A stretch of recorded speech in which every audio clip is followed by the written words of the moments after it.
Hola Martín, ¿cómo estás? ¿Cómo andás, Sol? ¿Cuánto tiempo? ¿Cómo va eso? Bien, ¿y vos? Bien, bien. ¿Todo tranquilo? Todo tranquilo. Buenísimo. Bueno, tenemos Martín, mucha gente, ¿eh? buenísimo, buenísimo. Escucha, ¿está en modo de práctica o ya está el que entra? No, modo de práctica, modo de práctica. Buenísimo. Así que estamos bien. ¿Eduardo tiene el link para entrar rápido o no, sabes? Sí, sí, no te preocupes, no te preocupes. Te veo muy ansiosa, muy nerviosa. No, no, no, no, no, olvídate. No, cuando no esté... Tranquila, tranquila. Si te decimos que nos encargamos nosotros, nos encargamos, no te preocupes. No, ya sé, ya sé. Che, Martín, no sé si... Igual si querés escribirle por las dudas o algo, ¿viste? Yo qué sé. Esperemos ahora unos No, minutos. No, pero no, digo por las dudas, si no entra ahora, le dijimos -4. Si vemos que no entra, ahí le escribimos, por las dudas, porque. dale, tranquilo. Pero sí, nos aseguramos, Confío, viste, que tenga el link. yo reconfío si... Olvídate, ustedes hacen miles No, de... pero igual hay que estar en todos los detalles porque mejor conviene estar atento. Me parece bien. Che, Martín, hoy disparé el mail, pero vos como estás con 20.000 cosas, vamos a hacer el último encuentro de CEOs, el 18, con una temática que es una mezcla de excelencia operacional y metodologías ágiles con un profe de ingeniería que me lo recomendaron, incluso está en el tema de excelencia operacional en mi PF. Así, Mirá, así buenísimo, dale, después te aviso, a ver, no me acuerdo esa semana que tenemos de Adidas, hay alguna cosa, pero ¿a qué hora es? A la mañana, ¿no? Siempre es ustedes. a la mañana y lo hicimos un solo Buenísimo. encuentro, 2 horas y media. Y es también así como un taller. Va a estar bueno, no sé. Esperemos. Dale, buenísimo, buenísimo, buenísimo. El 18 es eso. 18 de 9:30 a 12. Bueno, buenísimo, bueno, bárbaro. Bueno, ¿vos todo bien? Todo bien, Martín, ya pensando en el año que viene. Sí, eh, sí, la verdad que este año complicado. Intenso, pero Sí, bueno. sí, sí. ¿Estás yendo vos al parque? Muy poco cuando tengo que hacer cosas. No sé, el viernes pasado fui porque estuvimos filmando. Hicimos un video, después tuvimos jornada de filmación con 3 empresas y fui, pero muy por cosas puntuales porque la verdad que puedo trabajar re bien desde casa. Hay gente que va casi todos los días, pero bueno, depende de cada uno, ¿no? El tipo de trabajo, claro. Está bien, está bien. Así, ¿Y cómo va el parque? ¿Cómo fue este año al final? la verdad que a pesar de la pandemia se incorporaron empresas. Qué eh, bueno. Pixar mirá que vos estás grabando, te aviso porque después vas a tener que editar. Sí, tenés razón, después lo cortamos. ¿Qué te iba a decir?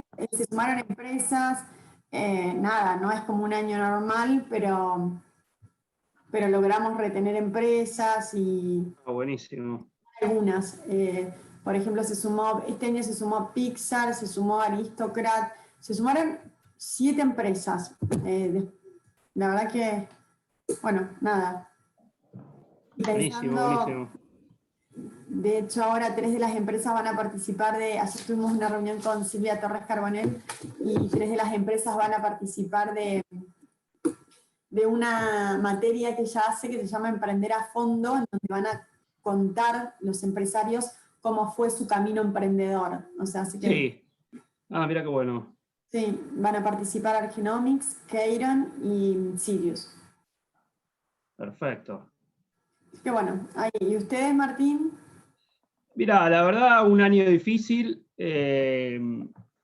Tuvimos, digamos, muchas bajas, pero también altas. El problema es que no es pareja en la distribución de los grupos. Entonces, tuvimos 20 bajas, que es muchísimo Claro, para nosotros, comparado con años anteriores de 5 o 6. O sea que es un claro. número grande para reponer. Tuvimos también altas, alrededor de 16, Ah, pero el bueno, problema es. No, por eso te digo, no fue tan trágico en ese sentido. Pero lo que pasa es que las altas, en el caso nuestro, no es lineal, sino que los grupos dependen de dónde entren. Entonces nos quedaron grupos muy chicos, como muy poca gente, que tiene riesgo de que por ahí se pueda disolver o algo. Entonces ahí está el problema más que la cantidad, digamos, ¿viste? claro. Eh, y un poco preocupados porque en realidad la realidad es que las bajas se dan generalmente en diciembre, porque es donde la gente hace el balance y cierra el año y todavía no llegamos. Así que, bueno, un poco preocupado por eso. Pero bueno, a pesar de todo, bueno, pudimos, viste, sí, aparte vos pensás que de estas 16 no las conocemos, no las conoce el grupo, no conoce el facilitador, o sea que a pesar de todo, fue interesante. Ahí está Alejandro.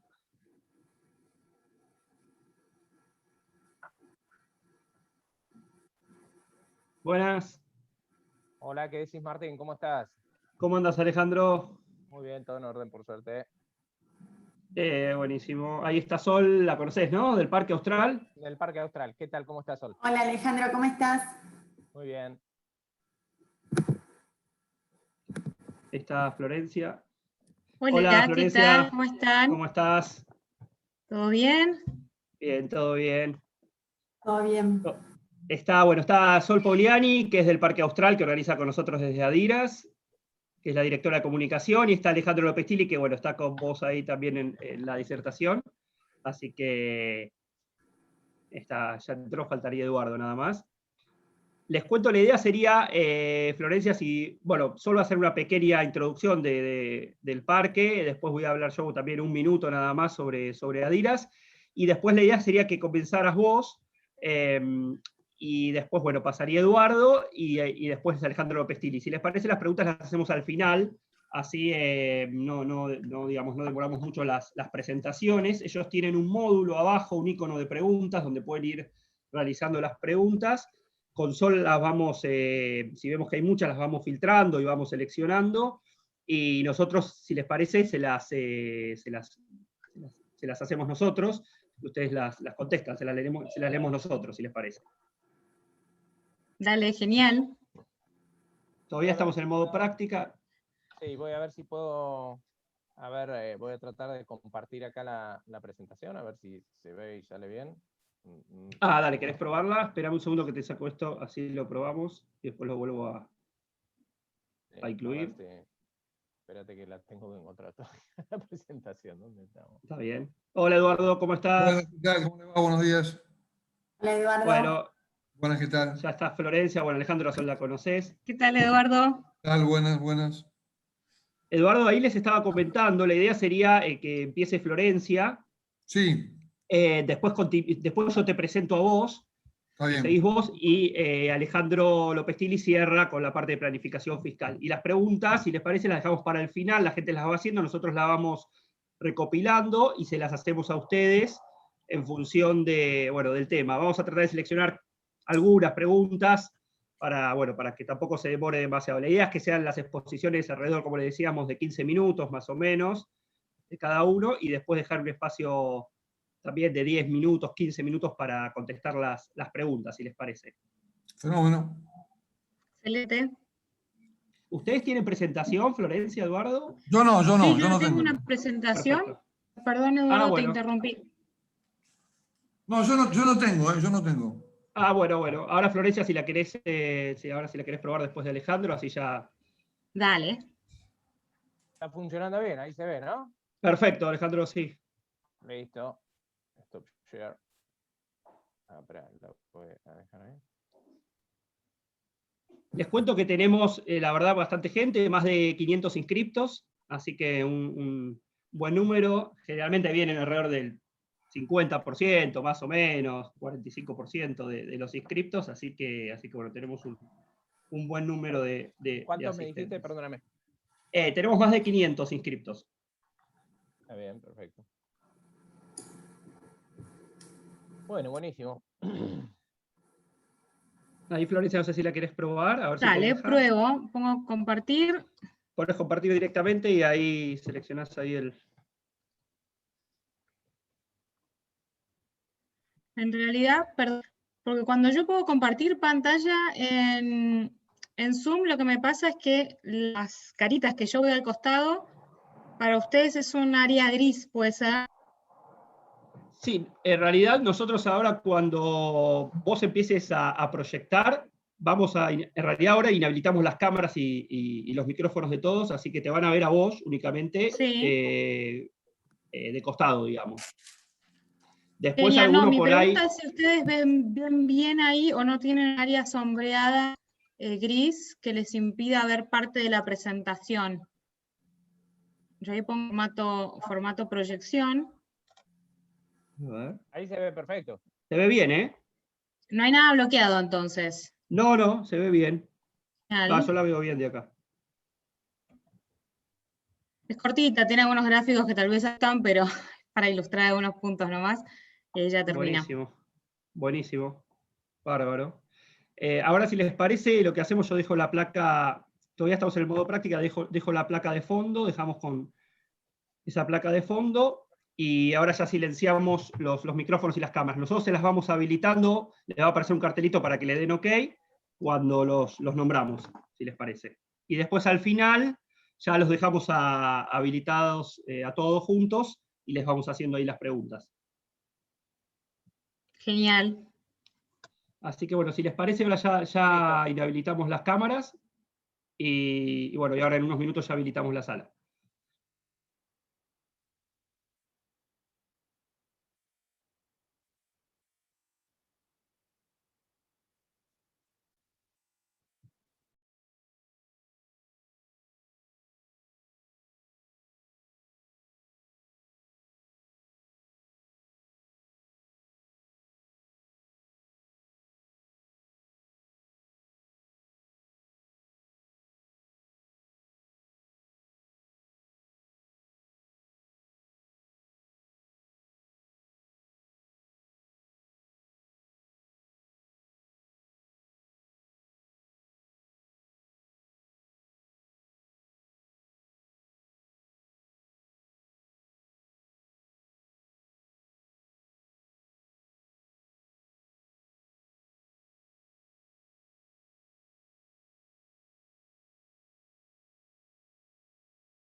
Hola, buenos días a todos los que están ingresando. Bueno, vamos a esperar algunos minutos, todavía igual no son las 11, para comenzar. Así que muchas gracias.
Hola a todos, bienvenidos al webinar La economía que viene, que organiza Adidas, Galicia y Parque Empresarial Austral. Esperamos el año próximo poder desarrollar esta actividad en Parque Austral para que puedan conocer nuestro campus en Pilar, donde desarrollan sus operaciones más de 50 empresas y startups, beneficiándose de un ecosistema de negocios donde pueden vincularse con ejecutivos, científicos y académicos que integran la universidad, el IAE y el hospital. Gracias por estar del otro lado. Los dejo ahora con Martín Yechúa, director ejecutivo de Adidas. Gracias, Sol. Bueno, muchas gracias a todos por participar. Les cuento que hoy tenemos muchísimas personas inscritas, más de 500, en esta actividad que realizamos en conjunto con el Parque Austral y con el Economista, y bueno, cuenta con el auspicio de Galicia. Les cuento simplemente que desde Adidas seguimos ayudando a los dueños de pymes, más que nunca en este contexto, y estamos, bueno, armando los grupos de directorio, DIRA, sobre todo con empresarios del interior del país en modalidad virtual. Ahí en el chat tienen, digamos, los datos de la coordinadora de Adidas, de grupos, donde pueden, bueno, contactarnos si alguno quiere más información sobre Adidas, sobre nuestra metodología. También si quieren conocer más sobre el Parque Austral, también en el chat tienen la información. No queremos sacarles ahora mucho tiempo, así que bueno, ahí tienen información. Bueno, vamos a comenzar con la actividad. Tenemos para el día de hoy 3 disertantes. Vamos a tener a Florencia Basset, a Eduardo Fraque y a Alejandro López Gil, a quien voy a presentar después a continuación, así que vamos a comenzar con Florencia Basset, que es analista de Galicia Research. No sé, Florencia, si me estás escuchando. Vamos a hacer presentaciones de alrededor de 15 minutos y vamos a dejar las preguntas para el final. Así que los que quieran realizar preguntas, al final vamos a estar seleccionando junto con Sol varias preguntas. Tienen un icono, que si lo tienen en inglés es Q&A, y si no, tienen el icono de preguntas, donde pueden ir realizándola durante toda la charla y toda la conferencia. Así que, Florencia, no sé si nos estás escuchando. Martín, te es perfecto, ¿qué tal? Hola, Florencia, bueno, ahí si querés ya compartir pantalla. Ahí me sumo con cámara. Excelente.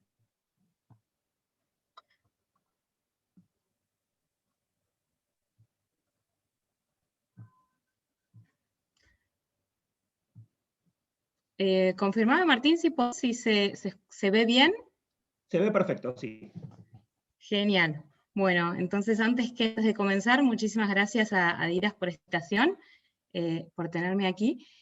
El bloque inicial va a hablar de lo que es la deuda pendiente que tiene Argentina con las pymes en términos de la falta de estabilidad macroeconómica que el país ha provisto a su entramado industrial, o su entramado pyme en realidad, y básicamente identificando la raíz o el origen de esta falta de estabilidad en los déficits fiscales en los cuales ha incurrido el país en los últimos 60 años. En los últimos 60 años, solamente el 10% de los años el gobierno nacional ha mostrado un superávit fiscal primario.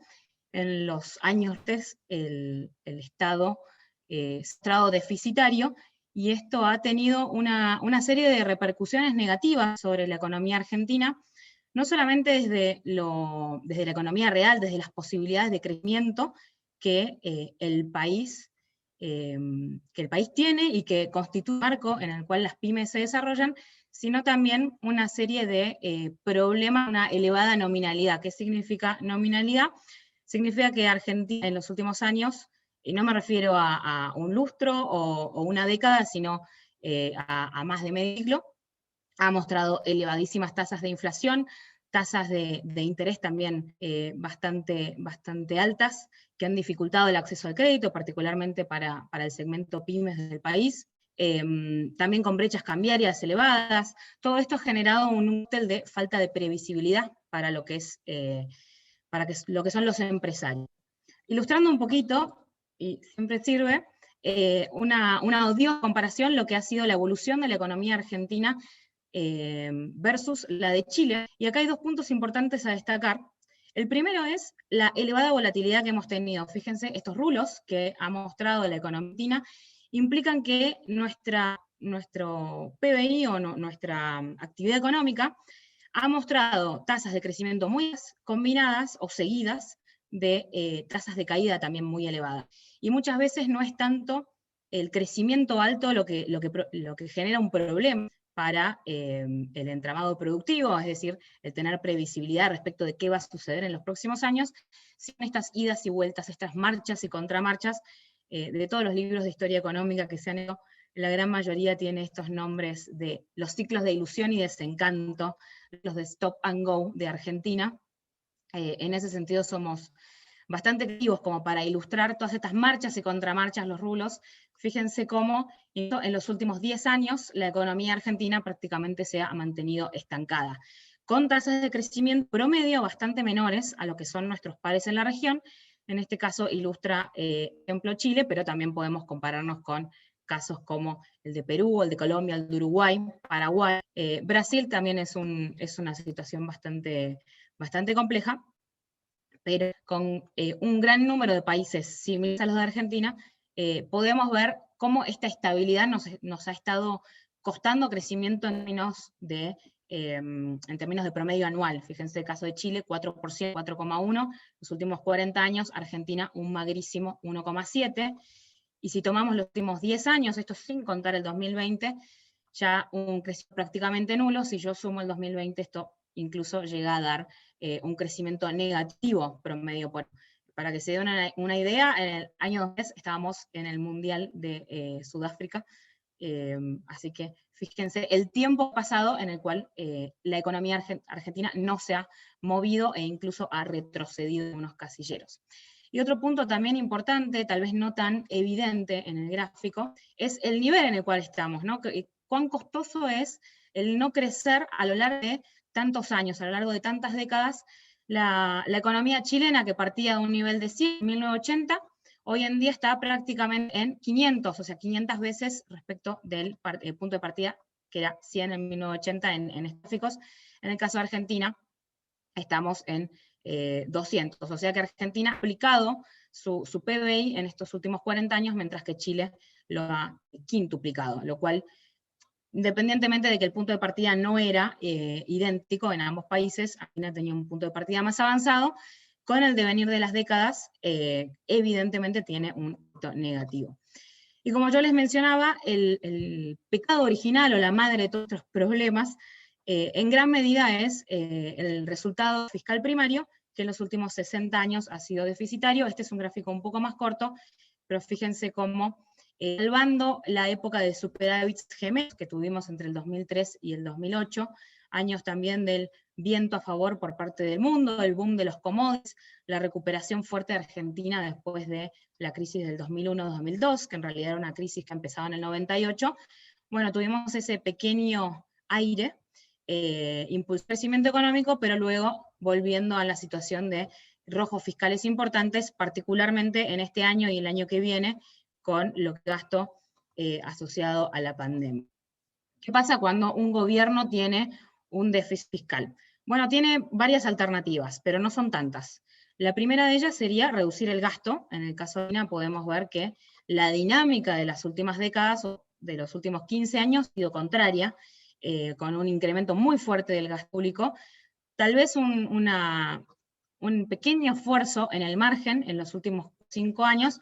Obviamente esto es hasta el 2019, el año 2020 va a presentar también un incremento, como lo van a presentar la gran mayoría de los países en el mundo. Este ha sido un año de aumento del gasto público, como frente a las secuelas que han tenido la pandemia y la cuarentena sobre los distintos países. Pero bueno, el caso de Argentina, esta suba, vamos a ver, este año se encadena con una década y media aproximadamente de fuertes subas del gasto público, cuando otros de la región, nuevamente vuelvo a aclarar que el caso de Brasil es un caso bastante diferente, pero cuando el resto de los países de Latinoamérica no mostraron un incremento tan marcado en el gasto público. Entonces, a la hora de reducir el déficit, la reducción del gasto público parece ser una tarea complicada, teniendo en cuenta más que nada que el corte sobre un nivel elevado de gasto público implica socialmente tensiones importantes.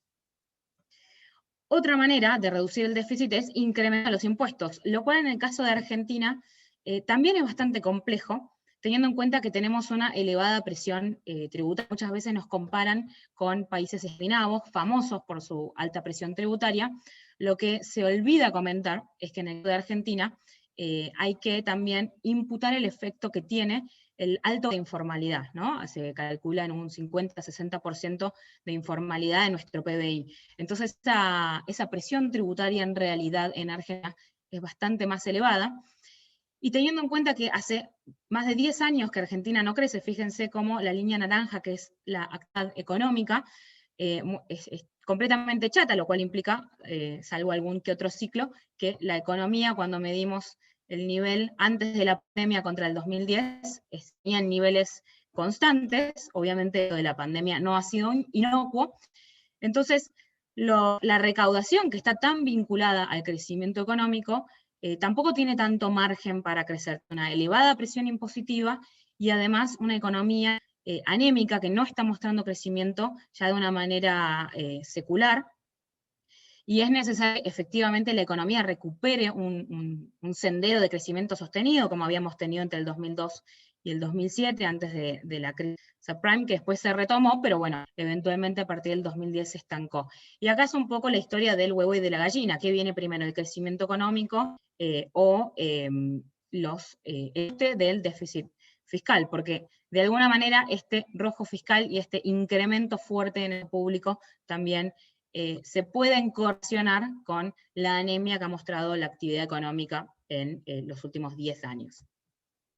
Otra medida, y esto es cuando no se puede corregir el déficit, bueno, es necesario entonces financiarlo, ya que no podemos subir los impuestos o no hay mucho margen para hacerlo, no se puede recortar esto, o tampoco hay margen para hacerlo, o no hay voluntad política para hacerlo por el costo que tiene en términos de popularidad para cualquier gobierno para ese tipo de medidas. Tenemos entonces dos maneras de financiarlo. Una es la deuda pública y lo es la emisión de pesos, en donde el Banco Central imprime billetes y los gasta al Tesoro, quien a su vez los gasta financiando esta diferencia entre los ingresos y los egresos. Es una cuenta de almacenamiento bastante básica. Uno tiene recursos o ingresos y gastos. La diferencia puede ser positiva o negativa. Si es negativa, de alguna manera hay que saldarla. En Argentina hemos tenido de manera intercalada usos más de una o de otra medida, tal vez en la década de los 80, que es también la infame década perdida, en donde fíjense cómo la economía también no se movió de ese punto de partida. Incluso tuvimos una combinación de ambas, ¿no? Habíamos tenido altos niveles de endeudamiento en las décadas previas. Luego ese endeudamiento se volvió escaso o nulo, entonces empezamos a recurrir a la emisión de pesos, el incremento de la base monetaria. Y en paralelo, el Banco Central lo que hace, cuando la base monetaria incrementa, se acelera la tasa de inflación, y como para frenar esta situación, el Banco Central es emitir pasivos regulados. ¿Qué significa? Que esteriliza la emisión de pesos, la inyección de pesos en la economía, absorbiendo esos billetes a cambio de algún título que devenga un interés. Son las famosas LELAC que tenemos hoy en día, las LEBAC que tuvimos en su momento, pero lo cierto es que, si bien datan del 2018, en realidad la historia no es nueva, sino que se repite. Particularmente, cuando la demanda de pesos cae demasiado, entonces el Banco Central se ve forzado a incrementar las tasas de interés, y esos pasivos remunerados tienen un crecimiento endógeno justamente de estas tasas de interés elevadas. ¿Y en qué afecta esto al universo PYME? Bueno, obviamente la inflación genera o desvirtúa las decisiones de inversión o las estructuras de costos, pero también el tener tasas de interés elevadas genera obviamente dificultades por parte de las pymes a la hora de acceder al crédito como para encarar algún proyecto de inversión. A eso además se le suma que el mundo pyme actualmente tiene complejidades en algunas situaciones de hacer frente a algunos de los costos asociados a tener una empresa dentro del marco legal o en regla 100%, y esos costos o esas distorsiones implican a veces el tener que acudir a algún tipo de préstamo de crédito, tal vez como para pagar aguinaldos, o como para pagar algún juicio, o como para hacer algún tipo de contingencia de ese estilo. Entonces, además se le suma también el tener un marco normativo o un marco tributario complejo que hace de, digamos, soluciona a todas las complejidades macroeconómicas que tenemos justamente de la mano del déficit y sus consecuencias. Como la inflación de los últimos, estos ya son 50 años, que es historia conocida, pero siempre está bueno refrescarla, dejando de lado los picos hiperinflacionarios, en los cuales las tasas de inflación volaron por los aires, y sacándolas, fíjense cómo desde el 94 hasta el 2020 parecería que la inflación se mantuvo prácticamente nula. En realidad no, entre el 94 y el 2000, la inflación sí estuvo en niveles nulos. La escala, la elevadísima escala que nos dan esos picos hiperinflacionarios, hace que parezca que es todo lo mismo, pero cuando hacemos un zoom, en realidad lo que vemos es una aceleración de la inflación en los últimos 20 años bastante constante. Hemos ido escalando en esta escalera. Hoy en día el promedio de inflación de los últimos 8 o 10 años estuvo en 35%, pero en los últimos 2 años venimos con cifras que están más rondando el 40 o 45% promedio. Entonces, nuestra inflación o nuestra nominalidad, esto es decir, la velocidad a la cual las variables nominales se mueven en la economía argentina, ya están en niveles bastante más altos que lo que fueron los últimos o los menos años del siglo XXI. Con proyecciones para el año que viene, esto es el relevamiento de expectativas de mercado, con proyecciones de aceleración versus la desaceleración de la inflación que hemos estado viendo en los últimos meses, teniendo en cuenta que la falta de movilidad por parte de las personas con las medidas de aislamiento, la imposición de precios máximos, de precios cuidados, el no poder medir a precios, en el caso de turismo particularmente, o en algunos comercios, no había directamente medición de precios, que esos comercios no abrían, o no había facturación ni operaciones.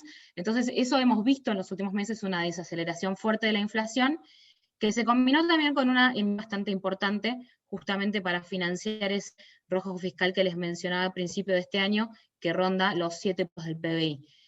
Pero esta emisión no ha sido inocua y no va a ser inocua de cara al año que viene, en donde ya las expectativas de inflación son elevadas. Y como para cerrar, el último efecto que tiene esta raíz que genera una ramificación de problemas es la brecha cambiaria elevada. ¿Por qué? Porque a medida que aumenta la emisión de pesos como para financiar el rojo fiscal, la demanda de los pesos empieza a caer, y a su vez empieza a virar hacia una demanda de algún tipo de moneda fuerte. En el caso argentino, una demanda más del dólar. Lo que esto ha producido en los últimos 40 años o 50 años es o desdoblamientos formales, en donde un dólar financiero y un dólar comercial, con la intención de que el dólar comercial esté más bajo, el dólar financiero cotice libremente, según la oferta y la demanda del mercado de dólares, o eventualmente la aparición de cotizaciones paralelas con un desdoblamiento no oficial o de facto.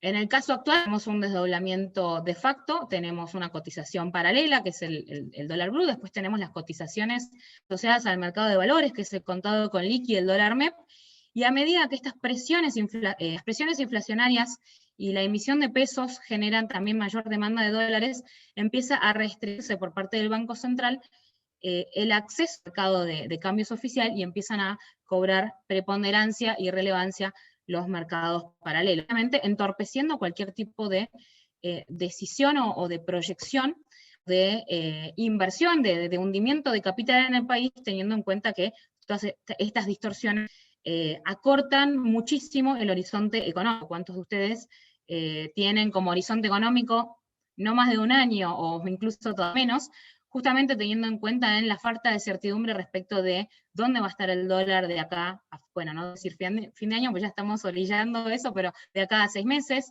o eventualmente qué va a pasar con la tasa de inflación, qué va a pasar con los precios máximos, las restricciones en el acceso a las importaciones, ya sea bienes finales como para partes o bienes de capital que son necesarios justamente para motorizar la actividad económica, porque tal vez en el país no se producen o no se producen de la misma manera.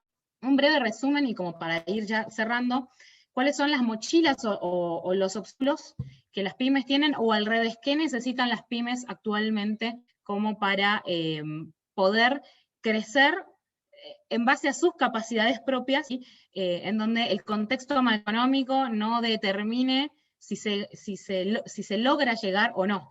El marco económico debería ser un marco en el cual el horizonte económico es despejado y las reglas sean claras, y las pymes se puedan desarrollar en base al potencial de los empresarios que las dirigen, los trabajadores que forman parte de esa pyme, de los proyectos de inversión que lleven a cabo, de las decisiones que se tomen, bueno, esas buenas decisiones que sean vistas o que tengan como fruto una pyme que crece, y no una pyme que no puede crecer porque trabas macroeconómicas que lo impiden, independientemente de la pericia o de la excelencia por parte de quienes dirigen esas pymes o quienes están en ella. Entonces, un horizonte económico despejado, el tener reglas claras, una moneda estable, que permita tomar decisiones de mediano y largo plazo, de producción, de consumo, de ahorro, una baja nominalidad, o sea, de interés accesibles, con facilidades en el acceso a crédito, un esquema tributario simple, ¿no? El esquema tributario actual, que es complejo, con una gran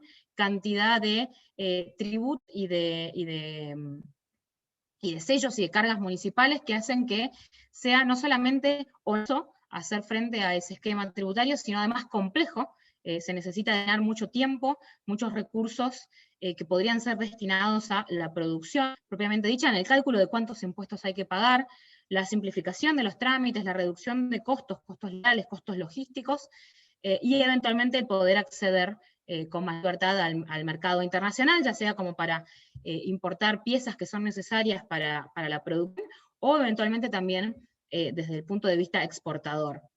Esto sería, es poco el tiempo, pero bueno, dejamos después también abierto el espacio al final de todas las presentaciones para preguntas. Excelente, Florencia. Bueno, muchísimas gracias. Muy clara la exposición. Como les comentamos, ya pueden ir realizando preguntas. Vamos ahora a continuar con la segunda exposición y después al final de las 3 disertaciones van a responder todas las preguntas. Así que Eduardo, no sé si nos estás escuchando, Eduardo Fracchia va a continuar con la segunda presentación. Eduardo es director del área académica de economía del IAE, de la Universidad Austral. Así que Eduardo, no sé si estás por ahí. Sí, estoy. Lo que no sé si se puede ver mi cara. Ahí está. Sí, perfecto, ahí estás. Bueno, muchas gracias por la invitación de Adiras. Muy interesante todo lo que planteaba Florencia, que ya me allana el terreno porque es toda una mirada muy completa de lo que ha pasado con las principales variables y en particular con esas mochilas que ella presentaba al final que dan el marco de actuación para la pyme, ¿no? Lo ideal sería que el empresario pyme no esté centrado en estos temas macroeconómicos, no los tenga que seguir, no los tenga que evaluar y que esté totalmente abocado a su trabajo cotidiano, pero desgraciadamente estamos, como se mostraba en esa transparencia de 80 al 2000 de volatilidad de crecimiento, en unos tiempos de Argentina donde hay que pegarle un ojo al entorno y a cómo van las variables. Yo voy a hacer una repasada rápida de algunos aspectos vinculados con la coyuntura, y después si queda alguna inquietud en las preguntas lo vemos. Estamos en un guión que se está haciendo sobre el escenario mismo, porque estamos en una circunstancia de COVID, que no sabemos qué va a pasar con vacuna, qué va a pasar con un segundo rebrote el año que viene, la intensidad, la cuestión de los aislamientos, por lo tanto está muy abierto el panorama. Y esto es el 90% de la crisis, ¿no? O sea, lo gordo de lo que nos ha pasado este año, evidentemente, es COVID. Imagínense que no hubiera habido COVID, estaríamos haciendo una charla ahora en el Parque Austral, quizá con una caída del producto de -2, -1, +1, sería un año más, ¿no?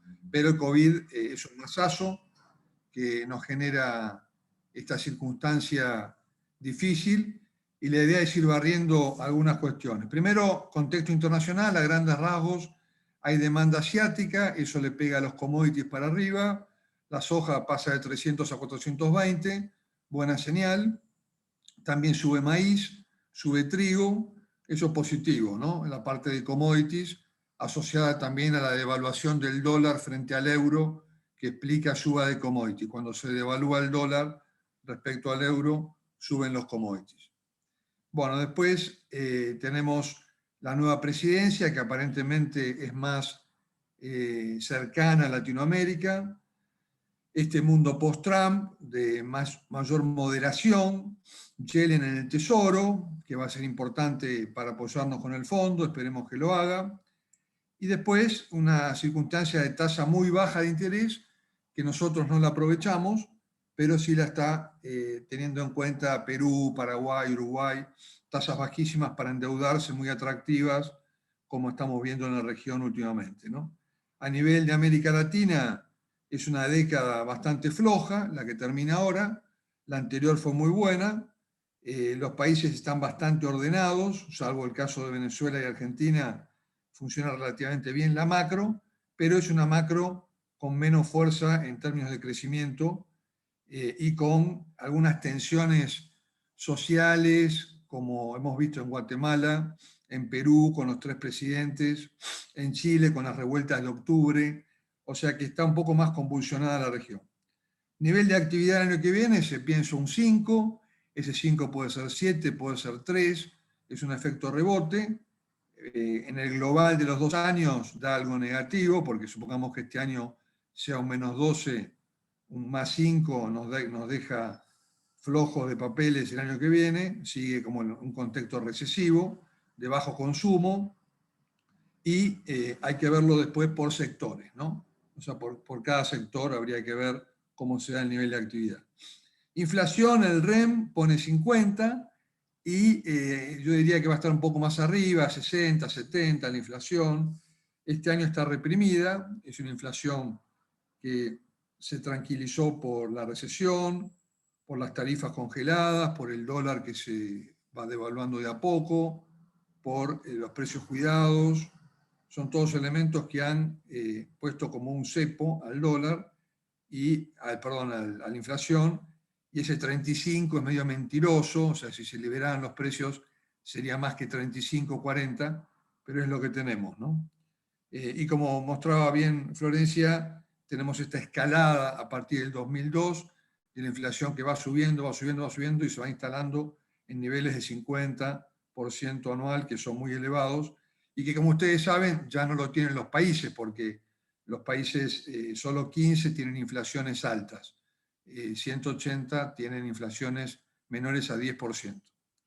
Bien, fisco, que salía en la transparencia, estamos con el objetivo de bajar de 8 déficit primario a 3, quiere Guzmán, en una medida ortodoxa que hace la gestión Fernández, seguramente porque se asustaron con el Blue en 200, entonces viene una decisión de ajuste fiscal importante que vamos a ver si se puede concretar y que va a haber tensiones en Olivos, porque el ala más populista, más kirchnerista, más cámpora, digamos, seguramente no va a querer este ajuste a la Duhovne, a la Macri, de final del periodo de Macri, sino que va a querer una cosa más moderada, sin ajuste, ¿no? Entonces ahí va a haber tensiones en Olivos de cara a la elección, pero es natural que Guzmán, que no viene de una perspectiva ortodoxa por su formación, si bien le gusta la sustentabilidad fiscal, pero viene más de un campo heterodoxo, yo creo que el miedo lo ha llevado contra las cuerdas a Fernández y a él a hacer una posición de cierre fiscal, y es lo que le ha planteado a EA, ¿no? De que hay que bajar la emisión y de que hay que ordenar la economía. Ese es el planteo que Guzmán le ha hecho a EA. Básicamente, donde se recorta jubilados, el gobierno lo va a negar, pero es donde se está sacando la tajada mayor. Sector público también, baja el salario real del sector público y otros gastos que se congelan. Es un gobierno peronista que, como dice Calvo, es el que puede hacer el ajuste. El planteo de Calvo es, solo los peronistas pueden hacer el ajuste.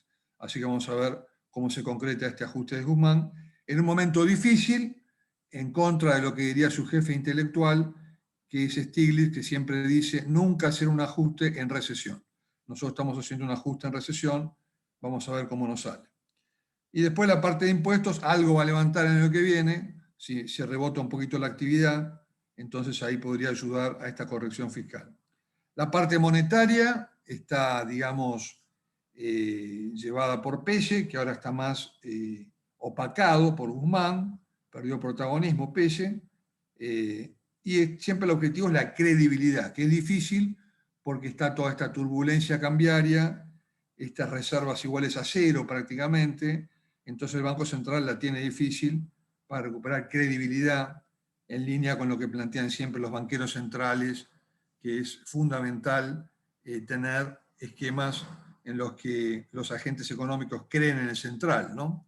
El presidente del Central del 2006, Martin, planteó en un famoso artículo que ustedes conocen la idea de la teoría de Maradona sobre la cuestión monetaria en base al gol famoso de Inglaterra, donde Maradona no corre a izquierda y derecha, sino que va siempre por el medio, y él usa esa imagen de Maradona para hablar de la teoría maradoniana monetaria, donde lo fundamental es dar buenas expectativas, ¿no? Ese es el argumento que hace el presidente del Banco Central inglés, usando, digamos, la jugada de Maradona para decir cómo tiene que actuar un central, ¿no? Así que lo tenemos a Maradona también dentro de los temas macroeconómicos.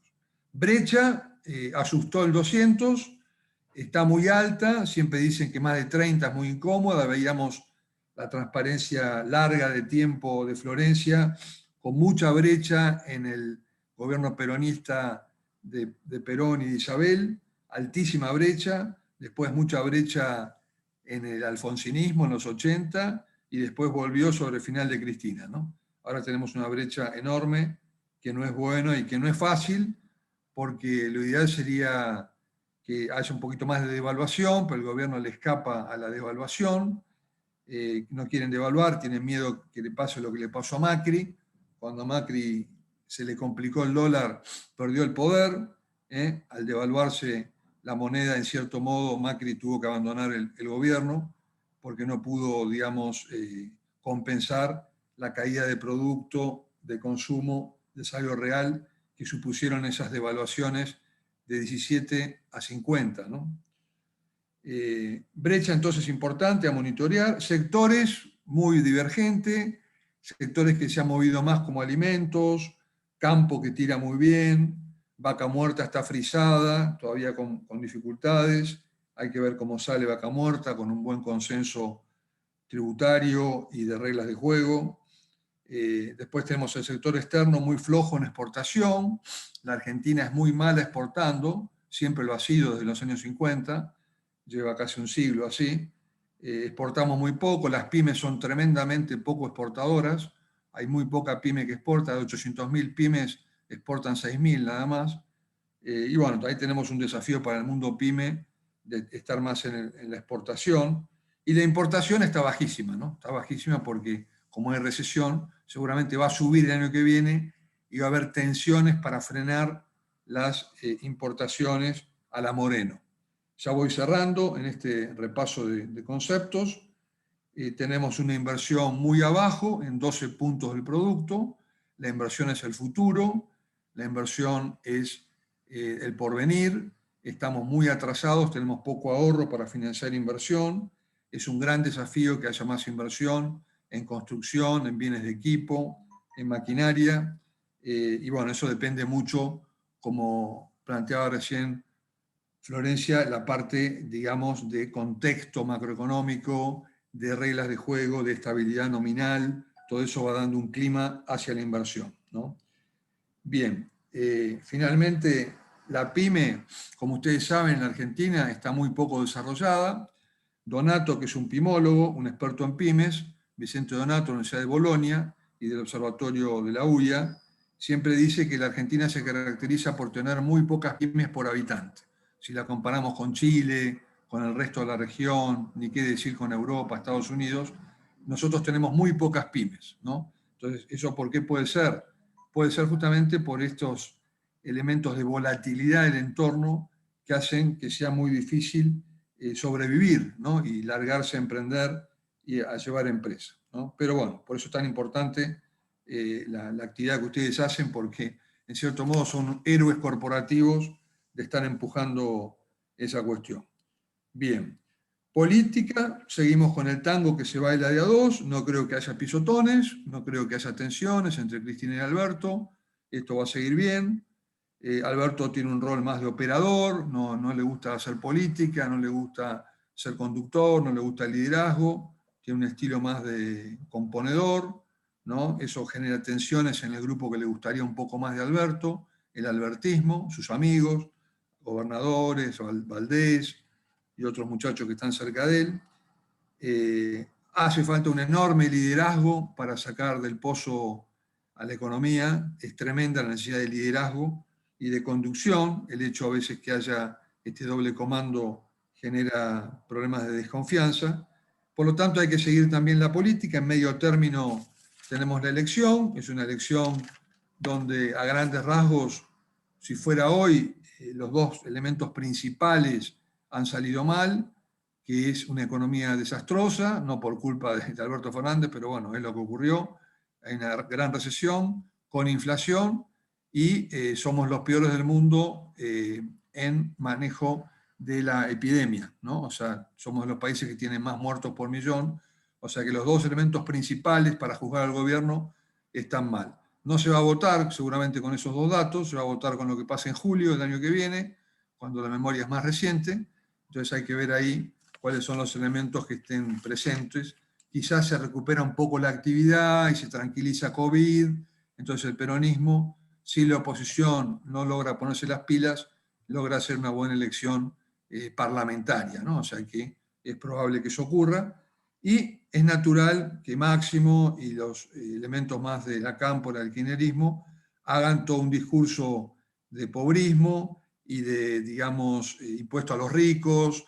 ¿Por qué? Porque estamos en un país donde hay una audiencia de 50% de pobres, donde la mitad de las villas miserias se pusieron del 2000 para adelante, el 25% de las villas son de los últimos 10 años, entonces hay una base electoral a la que hay que hablarle, y básicamente el kirchnerismo no creo que haya secuestrado al peronismo, como dice Macri, sino que el kirchnerismo es el peronismo, ¿no? O sea, como que ahora el kirchnerismo es la expresión natural del peronismo y tiene todo el sustento del conurbano, que es muy relevante y es el que le da los votos a Cristina. Por lo tanto, un panorama económico y político, como nos tiene acostumbrado la Argentina, muy movedizo. Dato de ayer, tensión de la reta con Nación, con ocasión de los temas de fondos para la Ciudad de Buenos Aires. Por lo tanto, cada vez se va a ir tensando más la cuerda en el frente electoral, y optimismo por si le encontramos la vuelta con este ajuste ortodoxo que se quiere hacer, con una recuperación de los sectores, con la salida de la pandemia, y bueno, que de a poco el nivel de actividad vaya tirando con un contexto mundial que es bastante favorable. Muchas gracias. Bueno, Eduardo, muchísimas gracias. Vamos a estar contestando las preguntas. Tenemos muchísimas preguntas al final de las 3 disertaciones. Ahora vamos a continuar con la tercera presentación, que está a cargo de Alejandro López Tili. Alejandro es presidente de Adiras, Asociación de Directores Asociados, y también es director de López Tili Abogados. Alejandro, no sé si nos estás escuchando por ahí. Sí, perfectamente, acá estamos. Excelente. Bueno, así que no sé si tenés una presentación para compartir. Sí, acá me parece que estoy muteado, estoy bloqueado por el host. No puedo encender A ver la ahí, cámara. ahí. Ahí está, perfecto, gracias. Perfecto. Entonces, sí, un segundito, vamos a poner acá la presentación. Y arrancamos. Ahí ya se está viendo, ¿verdad? ¿Se ve bien ahí, Martín? Perfecto, perfecto, Alejandro. Bueno, excelente, bueno, fantástico. Entonces, desde lo macro a lo micro, ¿no? En este contexto que nos toca vivir, en esta Argentina complicada, con sus variables, como hemos estado resumiendo recién, con la dificultad para la toma de decisiones, donde tenemos que tener un ojo para cada costado, mirando adentro la empresa, cuidando la rentabilidad, y mirando afuera el contexto para saber qué es lo que se viene y cuáles van a ser nuestras decisiones de inversión y nuestro formato de continuidad empresaria. Bueno, en ese aspecto, acá la cuestión de la planificación fiscal, específicamente en lo que es la órbita de la empresa PYME, juega un rol fundamental. ¿Por qué? Porque, como siempre digo, la planificación fiscal en el marco de la empresa PYME tiene una ventaja extraordinaria y fantástica respecto de lo que es la empresa multinacional. Nosotros en el estudio nos toca muchas veces lidiar con grandes empresas del exterior, donde su margen de acción es bastante restringido, no solo por normas de compliance, sino hasta por dinámica interna de funcionamiento. En cambio, el empresario pyme, familiar, dueño de la compañía, puede jugar varios roles y varios sombreros al mismo tiempo, que es lo que, digamos, se busca aprovechar en el marco de una planificación fiscal adecuada. Vamos entonces, ahora sí, de lleno con la rentabilidad. ¿Qué le pasa al empresario pyme? Y está mirando la rentabilidad, ¿no? En un contexto... Perdón, Alejandro, ahí me dicen que se escucha un poquito bajo, si podés por ahí o subir un poco el sonido o hablar un poquitito más fuerte. A ver, ahí se escucha un poquito mejor. Hola. Ahora un poquito mejor, sí. Listo, ahí vamos.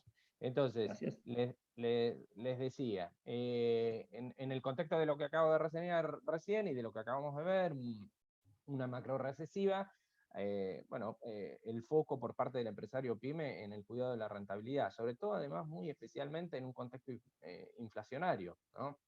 Porque la inflación per se nos come el capital de trabajo, y sin capital de trabajo vamos caminito derecho hacia una cesación de pagos, o peor aún, una situación de insolvencia. Entonces, el foco puesto, la lupa puesta ahí sobre la rentabilidad es esencial. Y para poner ese foco sobre la rentabilidad, bueno, el empresario normalmente mira su cuadro de resultados, ¿no? Y dice, bueno, tengo 1.000 pesos de venta, un margen bruto de 200, va haciendo todas sus cuentas, ¿no? Gastos de administración, gastos comerciales, gastos financieros, hasta que llega un resultado antes de impuesto a las ganancias, aplica el impuesto a las ganancias y le da su resultado neto, que puede ser más o menos exiguo. Acá estamos con un 6.5% sobre ventas, estamos hablando de una empresa de alto volumen y bajo margen. Póngale acá la cantidad de ceros que se le dé la gana, 3 ceros si es 1 millón, o 6 ceros si estamos hablando de 1.000 millones. Lo mismo da, yo puedo tener una empresa de alto volumen y bajo margen, y ahí la rentabilidad se vuelve crítica, porque es lo que me garantiza el sostenimiento del capital de trabajo en el marco de un periodo inflacionario, y que en definitiva es lo que aporta a la sustentabilidad del negocio. Si yo me como el capital de trabajo porque me lo come solo la inflación, me lo erosiona y no lo logro restablecer generando rentabilidad genuina que me permita acumular reservas facultativas, y bueno, voy a estar en problemas. Entonces, ¿qué hace normalmente el empresario pyme a la hora de cuidar la rentabilidad? Distintas herramientas. Por ejemplo, una buena estrategia de marketing para maximizar las ventas o la comercialización de sus productos, ¿no? Acá lo tenemos al empresario planificando el marketing para incrementar sus ventas. Puede establecer alianzas con proveedores, con toda su cadena de valor, a los efectos de reducir costos de aprovisionamiento. O sea, vamos o por el aumento de las ventas o por la reducción de los costos. Podemos encarar un proceso de rediseño dentro del layout de nuestra compañía, o la forma en que estamos fabricando o produciendo. Muchas veces se produce una bisagra en el cambio, a la hora de implementar un cambio industrial, ¿no? Una industrialización dentro de nuestra compañía, una robotización, lo que sea, que nos permita mejorar calidad de procesos, estandarización de procesos y, por supuesto, reducción de costos. Pero claro, todo esto, estas inversiones muchas veces traen costos muy significativos. Esto de tratar de optimizar la producción no siempre es, obviamente nunca es gratis, pero no siempre es barato, todo lo contrario. Inclusive podría llevar a colocar a la compañía en una situación de endeudamiento, tal vez inadecuada para la situación de contexto en la que está moviéndose la compañía. Entonces, en definitiva, vemos que las recetas o los combos tradicionales lo que nos muestra es que como empresarios nos movemos en el océano que conocemos, ¿no? Y ahí estamos, nosotros en nuestro arrecife de coral, que más o menos lo tenemos individualizado, sabemos que en esta punta del arrecife está la cuestión de la producción, si somos ingenieros le vamos a poner mucho foco a la producción. Si venimos más bien del palo de la formación financiera, le vamos a poner mucho foco a la reducción de los costos, al acortamiento de los plazos de pagos, a la tasa de interés que estemos pagando por nuestro endeudamiento.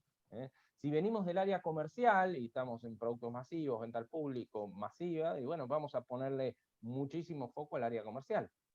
Pero siempre nos estamos moviendo dentro del arrecife, porque es el océano que conocemos.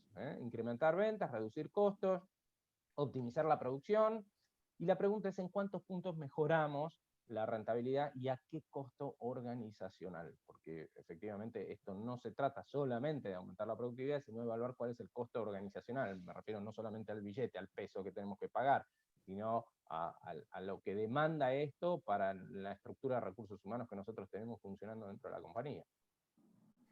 Y acá viene una Alejandro, reflexión. Sí. perdón que te vuelvo a interrumpir. Me dices si puedes hablar un poquito más fuerte porque se sigue escuchando un poco bajo.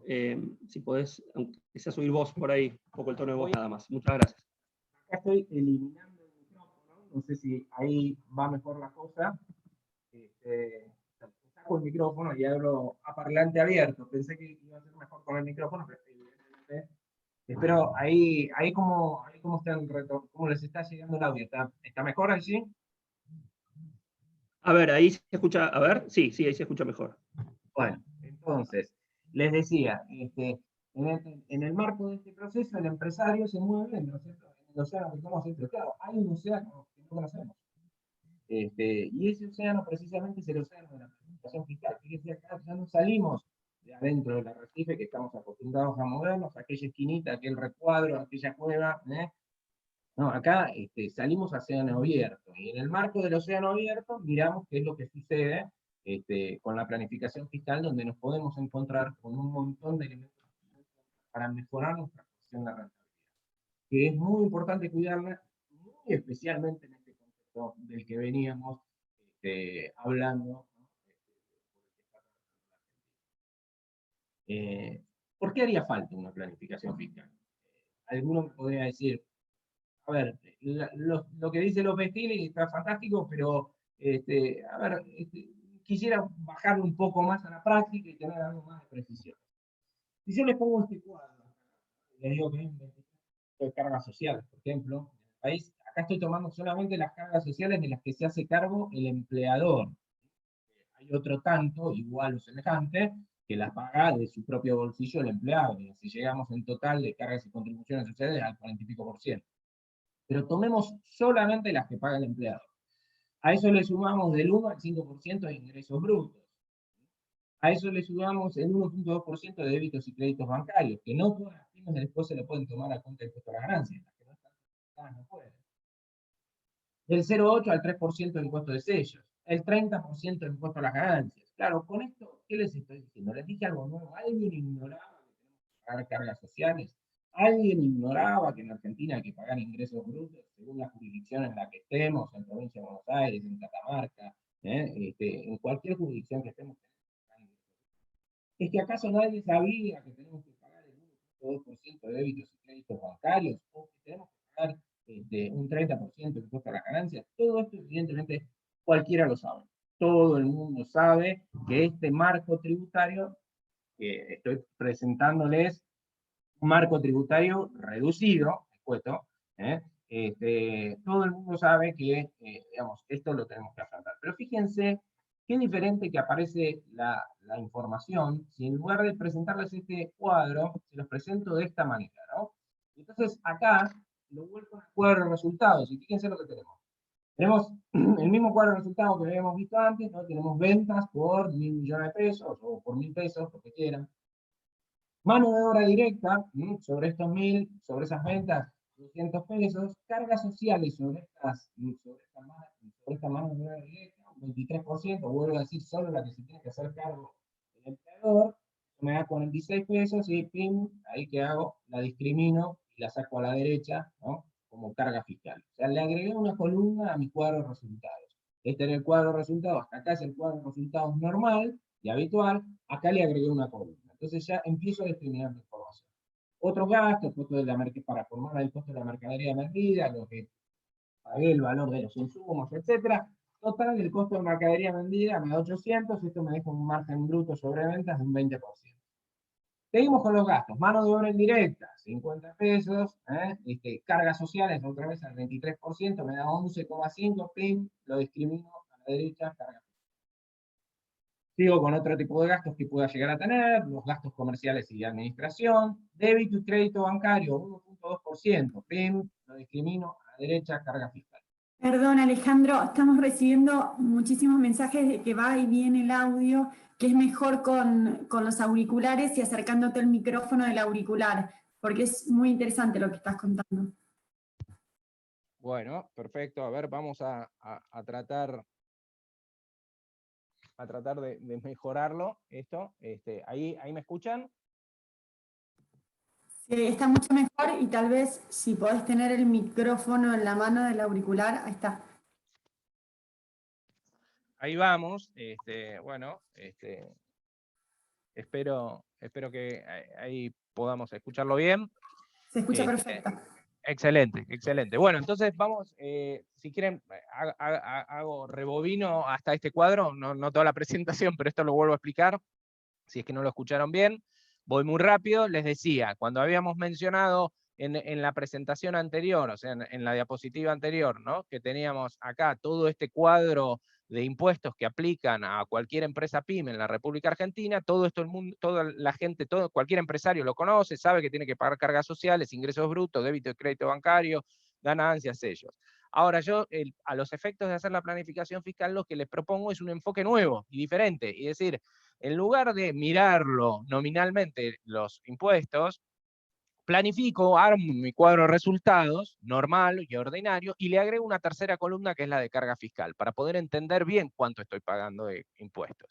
Y entonces digo, por cada 1.000 pesos de venta, tengo mano de obra directa de 200 pesos, sobre eso pago cargas sociales al 23%, 46 pesos, y hasta acá limitaría mi cuadro de resultados habitual, normal. Pero en el nuevo cuadro de resultados, el reformado, el que desarrollo a los efectos de la planificación fiscal, muevo ese número a la derecha, a la última columna, y pongo 46 pesos de carga fiscal. Bueno, sigo con el resto de los gastos, tengo un costo de mercadería vendida de 800, que me deja un margen bruto de 20% sobre ventas, 200 sobre 1.000. Mano de obra indirecta, nuevamente cargas sociales, esta vez de la mano de obra indirecta, otra vez 23%, la discrimino, PIM, a la derecha, 11.5, carga fiscal, y ya voy armando mi cuadrito de carga fiscal. Otros gastos, gastos comerciales y de administración, impuesto a los débitos y créditos bancarios, 1.2%, 12 pesos sobre 1.000, PIM, a la derecha, carga fiscal. Ingresos brutos, miren qué generosos que estamos hoy estamos de parabienes. Les puse nada más que el 1.5% de ingresos brutos. Yo quisiera que levantaran la mano si estuviéramos presencialmente, para saber cuántos están pagando una alícuota tan reducida e insignificante como el 1.5%. La mayoría están en 4, 4,5, 5. Pero les dije, hoy vamos a poner un toque de optimismo en la presentación, así que les dejé solamente el 1.5%. Eso me da 15 pesos, lo discrimino hacia la derecha, carga fiscal, 15 pesos. Gastos financieros, otros gastos, margen ante impuesto a las ganancias 65, y acá viene la parte donde termino efectivamente pagando el impuesto a las ganancias a una alícuota del 30% sobre este margen del 65, 19.5 PIM a la derecha, carga fiscal. Ahora vamos a rever este cuadro de resultados y hacemos la sumatoria. Para eso tenemos el Excel, ¿no? 1.000 de ventas menos el costo de la mercadería vendida, menos estos gastos, menos estos otros gastos, menos lo que yo tengo que pagar de impuesto a las ganancias, me da que yo, por cada 1.000 pesos de venta, me llevo limpios a mi bolsillo como empresario 45.5 pesos, es decir, un 4.5% sobre ventas. Ahora miremos cuánto se lleva el Estado.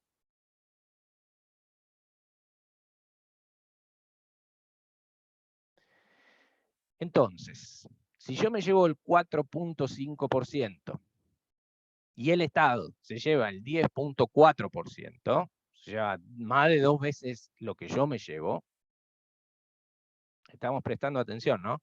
Más de 2 veces lo que yo me llevo, es evidente que a los efectos de ponerle el foco a mi rentabilidad, por supuesto una buena estrategia de marketing me va a servir, por supuesto una buena estrategia de apalancamiento financiero me va a servir, por supuesto una reducción de costos de los proveedores me va a servir, por supuesto una planificación de la reestructuración del layout de mi empresa y una automatización me va a servir.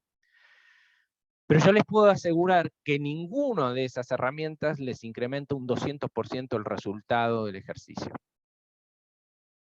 Entonces, cuando estamos haciendo el análisis de mejora de la rentabilidad, si yo no empiezo por acá, todo lo demás es un vaso de agua tirado al mar. Porque, no sé si se acuerdan de aquella película, creo que era de Robert Redford, que él era una especie de náufrago, ¿no? Que viene un contenedor, le hace un agujero al barco, ¿no? Y él queda ahí flotando y toda la película se trata de él tratando de sobrevivir. ¿Y qué es lo primero que hace Robert Redford con relación a esta cuestión? Lo primero que hace es tratar de tapar el agujero. Porque en la medida en que el agujero siguiese abierto, seguía entrando agua al barco y el barco se hundía. O sea, podemos hacer cualquier cosa, nos podemos comprar la mejor máquina, suponiendo que nos la dejen importar y girar las divisas al exterior para pagarla. Suponiendo todo eso, que no son pocos obstáculos, ¿no? Pero una vez que lo hayamos hecho, si yo sigo sin prestarle atención a la planificación fiscal, cuanto más venda yo, más se lleva el Estado. Multiplican los números, y acá en lugar de ponerle 1000, le pongo 2000, yo paso a llevarme 90 pesos y el Estado pasa a llevarse 208 pesos. Así de fácil. Entonces, vieron que esas frases hechas, ¿no? Que el Estado es un socio más, ¿no? Y yo trabajo para el Estado. A mí lo que me molesta de las frases hechas es que no se pueden colocar en un Excel. En cambio, esto sí, volcado en un Excel, yo ya me doy cuenta que el Estado no es un socio más. El Estado es el dueño de mi empresa. Es el principal beneficiario de mi actividad empresaria. De manera tal que todo el foco que yo tenga que poner acá en reducir esto, por supuesto, respetando los parámetros impuestos por la ley, haciendo todo lo que corresponde de acuerdo a la ley, todo lo que yo pueda hacer para esto es poco. Y entonces, ¿qué es lo que pasa normalmente acá? Que el empresario se da cuenta cuando al día siguiente le vence la presentación de ganancias y entonces viene el contador y le dice, che, no, pero vos sabés que en realidad tenés que pagar 104, y le dice, 104 es un montón, no lo tenía ni previsto, ¿qué podemos hacer? Y bueno, compró una factura y ahí empezamos a derrapar en las esquinas, ¿no? A morder los pianitos y literalmente volcar el auto porque empezamos a cometer infracciones fiscales, empezamos a cometer evasión, esto califica dentro del penal tributaria y obviamente lastima nuestra dignidad empresaria. Lo que yo les propongo es un sinnúmero de probabilidades o un sinnúmero de posibilidades de llevar esta adecuada planificación fiscal adelante sin violar absolutamente ninguna norma. Y bueno, ¿y acá qué tenemos? Bueno, lo que nos importa es el flujo de fondos hacia los accionistas. Esto es lo único relevante. Entonces, como lo que me importa es el flujo de fondos hacia los accionistas, perdón, no sé, se me salió la presentación, disculpen. A ver, vamos a volver a ponerla en pantalla. Epa. Les pido disculpas, no sé qué pasó. Un segundito, porque no sé por qué se me salió. Tengo que volverla a abrir. ¿Vieron? Pasa en las mejores familias. A ver.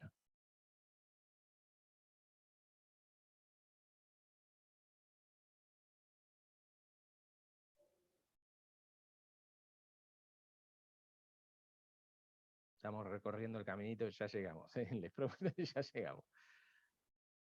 Esto es por tener muchas carpetas en el Drive.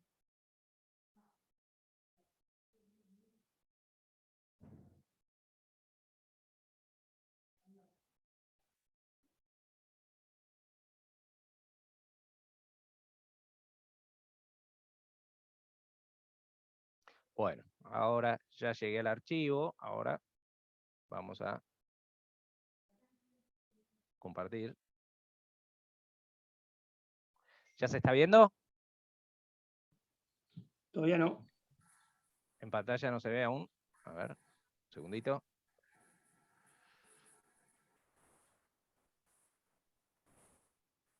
Ahora sí, ¿no? Ahora sí. Perfecto, excelente. Entonces, mil disculpas, volvemos rápidamente a lo que estábamos diciendo. Entonces, les decíamos, la planificación fiscal y tenemos distintas herramientas. Podemos jugar con el tema de los honorarios de directores, por ejemplo, sabiendo que si la empresa tiene la posibilidad de deducirse cierta cantidad de ítems a los efectos de desgravar impuestos a las ganancias, llega hasta un límite. Y si yo llego hasta acá, ¿cuál es la idea de la planificación fiscal? Si la sociedad vendió 1000 y logró reducir, digamos, gastos, no reducir gastos, reducir el impuesto, la base de cálculo, sobre la base de gastos deducibles, y le llega a dar un impuesto de 65, cuando ya la sociedad no puede deducir más nada, a partir de ahí se toma un porcentaje lo asigna en cabeza del director en forma directa personal, y eso también es deducible de impuesto a las ganancias para la sociedad, y a partir de ahí el director entra en un régimen especial diferente, que es el de la persona física, y el director se puede deducir todo lo que la sociedad no se puede deducir. El director, como persona física, se puede deducir los gastos correspondientes a sus hijos, su esposa, y a sus suegros, si los tiene como adultos a cargo de él, o familiares a cargo, se puede deducir el salario que le paga a la empleada doméstica que trabaja en su hogar, se puede deducir los intereses que paga por la hipoteca de la casa en la que vive, todas cosas que la sociedad jamás podría deducirse. Entonces, esto es una ventaja enorme. Después tenemos el tema de los dividendos. Ahora están grabados porque hay un impuesto al dividendo. Sin embargo, lo que es de impuesto de dividendo es del ejercicio 2018 en adelante, o sea, del 1 de enero del 2018. Si yo tengo reservas acumuladas, reservas facultativas, y les puedo asegurar, estoy en un 90% seguro que todas las empresas de ustedes tienen reservas acumuladas facultativas de ejercicios anteriores, quizás no con ese nombre, pero como resultados no asignados, o el nombre que el contador de ustedes se les haya ocurrido poner, ustedes pueden desafectar esas reservas y repartir toda esa suma de dinero sin pagar un solo centavo de impuesto a las ganancias. Mientras que si yo reparto dividendos de hoy, del ejercicio de hoy, sí tengo que pagar impuesto a las ganancias. La vez pasada me pasó con una compañía que tenía casi 200 millones de pesos de reservas facultativas acumuladas hasta el 31 de diciembre del 2017. Y estaban desesperados porque no sabían cómo hacer para asignarles a los socios justificación patrimonial. Y dijo, mirá, acá lo tenés de sobra y no pagás un solo impuesto a las ganancias. Se desafectó la reserva, el dinero fluyó, no pagaron nada de impuesto a las ganancias y absolutamente dentro del marco previsto por la ley. Después puedo aprovechar el tema del salario, ¿no? Y de las escalas de las personas físicas, porque, digamos, yo puedo ser director, puedo ser empleado, puedo ser monotributista, puedo ser accionista, puedo ser un montón de cosas. ¿Y por qué no ser las tres cosas? Porque si soy una empresa pyme familiar, yo puedo ser las tres cosas y la compañía es mía. Entonces me asigno un salario hasta el mínimo no imponible de impuesto a las ganancias para relación de dependencia, y omito pagar cargas sociales porque al mismo tiempo me designo como director y establezco que opto por el régimen, en lugar de cargas sociales en relación de dependencia, por el régimen de autónomos como director, que es una facultad que tengo. Y optimicé tremendamente mi ingreso. De vuelta, de lo que estoy hablando es de flujo de fondos hacia los accionistas. Bueno, ni hablar si además soy una empresa de servicio y tengo la facultad de brindar servicios en forma directa por la empresa o brindar servicios en forma directa por el socio. Un estudio de arquitectura, por ejemplo, que podría facturar el arquitecto sus servicios como monotributista. ¿Y qué pasa si factura como monotributista? En lugar de estar grabado al 30%, termina con una alícuota final efectiva de un 5%. Y bueno, y ahí ya ganó 25% de diferencia de impuesto a las ganancias. ¿Qué pasa si la sociedad tiene un inmueble, ¿no? Que es propiedad de la sociedad y obviamente no le paga alquiler a nadie porque el inmueble es de la sociedad? Ahora, si ese inmueble pasa a ser pasa a estar en titularidad en cabeza de un accionista, ¿qué pasa si la sociedad le paga alquiler al accionista? Es un gasto deducible de impuesto a las ganancias para la sociedad, y ese accionista va a tener un ingreso completamente blanco y registrado, que lo podría facturar a través de la modalidad de monotributo con una alícuota final efectiva de 5% y no de 30%, y la sociedad todo lo que pagó de alquiler lo dedujo de impuesto a las ganancias para su propio ejercicio. Otra vez, un recorte fenomenal de lo que hubiese sido el impuesto a pagar en ese ejercicio. ¿Qué pasa si yo, en lugar de darle capital a la sociedad, le doy préstamos y me deduzco el pago de intereses del impuesto a las ganancias por parte de la sociedad? Eso se llama apalancamiento financiero. Absolutamente perfecto, válido, lícito, expresamente registrado en la ley de impuesto a las ganancias como una de las excepciones, y de vuelta estoy reduciendo el impuesto total. ¿Qué pasa si la sociedad tiene marcas que no le pertenecen a ella, sino que le pertenecen a los socios o a otra sociedad que tengo en el exterior y tiene que pagar una licencia de uso por esa marca? Nuevamente, gasto deducible de impuesto a las ganancias. ¿Qué pasa si en lugar de comprar los activos que integran la nómina de bienes de uso de mi compañía, los tomo en leasing? Ventaja fenomenal. Lo mismo si tengo que vender un activo y luego comprarme otro, esa venta va a estar grabada, bueno, siempre tengo la opción de venta y reemplazo.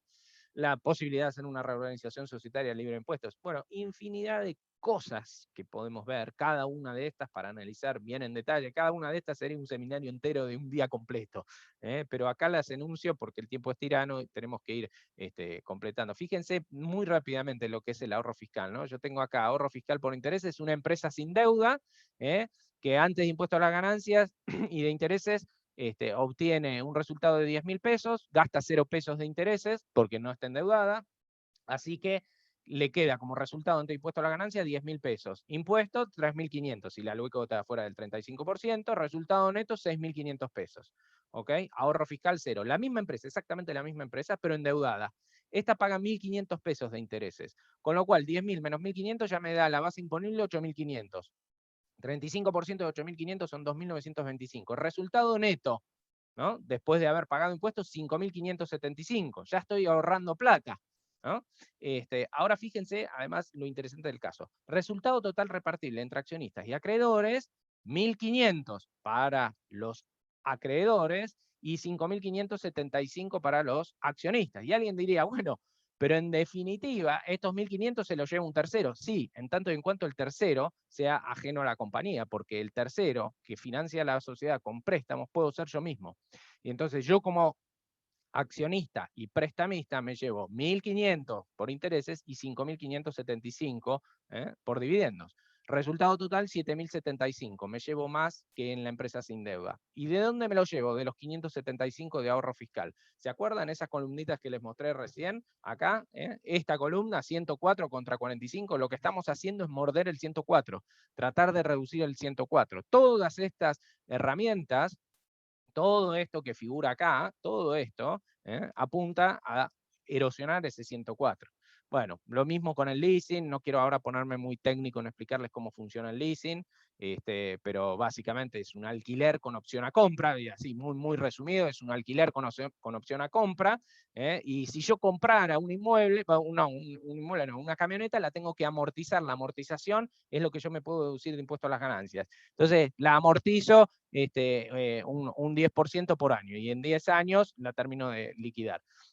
Ahora, si yo lo alquilé con un leasing a 3 años, me tomo el 100% de cada canon locativo mensual que estoy pagando como deducción de impuesto a las ganancias, con lo cual tengo una amortización acelerada y en 3 años terminé de consumirme ese activo y me lo deduje completo de impuesto a las ganancias. En tiempo inflacionario, díganme si esto tiene o no tiene impacto, ¿no? Es una cosa fenomenal. Lo mismo la venta y reemplazo. Yo tengo una máquina que adquirí hace 5 años a 100.000 pesos, su valor contable neto de amortizaciones hoy es 50.000, con lo cual, cuando miro el valor de mercado, que son 150.000 pesos, esto es valor de mercado, me encuentro que la diferencia entre 150 y el valor contable son 100, con lo cual yo por vender esa máquina debería pagar 35.000 pesos de impuesto a las ganancias.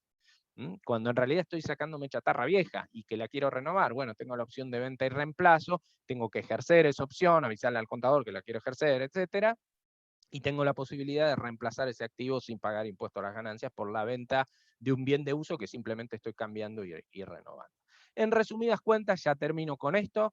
Fíjense, el régimen fiscal de la República Argentina, o de cualquier estado, pero máximo el de la República Argentina, es básicamente un tablero de ajedrez. ¿Cómo funciona la lógica de un régimen fiscal? Esto es, señor, si usted quiere ir de este punto a este punto, no hay ningún problema, hágalo, puede perfectamente caminar desde acá hasta acá. Ahora, si usted camina en línea recta, cada vez que pise una baldosa negra, usted va a estar grabado con impuesto a las ganancias. Eso se llaman las baldosas negras. En la terminología tributaria se llama hecho imponible. ¿Ok? Cuando yo piso el hecho imponible, estoy grabado. Ahora, nadie dice que yo tenga que pisar el hecho imponible, porque yo puedo adaptarme mi negocio y decir, yo quiero llegar a ese punto, pero vamos a ir caminando así, en diagonal. Yo solo camino por baldosas blancas. Es un camino sinuoso, más complicado, fíjense, sí, recorrí más kilómetros, sí, pero en el medio me ahorré $120.000 de impuestos. Entonces, de eso se trata precisamente la planificación fiscal. En definitiva, les decía, la ley no la puedo cambiar, porque la ley es la ley. El tablero de ajedrez es el tablero de ajedrez. Si piso el hecho grabado, estoy grabado, punto. Ahora, yo soy libre para determinar qué camino quiero seguir.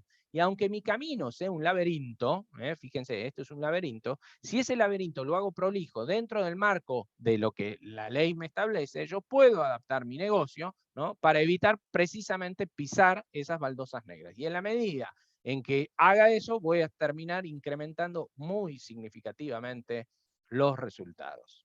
Así que, bueno, esto ha sido todo por hoy. El tiempo es breve. Les prometo que desde Adiras en algún momento organizaremos una charla específica sobre esto para profundizarlo. no duden, y seguramente en conjunto nuevamente con el Parque Austral, que son nuestros socios, y lo mismo el Banco de Galicia, con quienes venimos desde hace mucho tiempo organizando cosas en conjunto.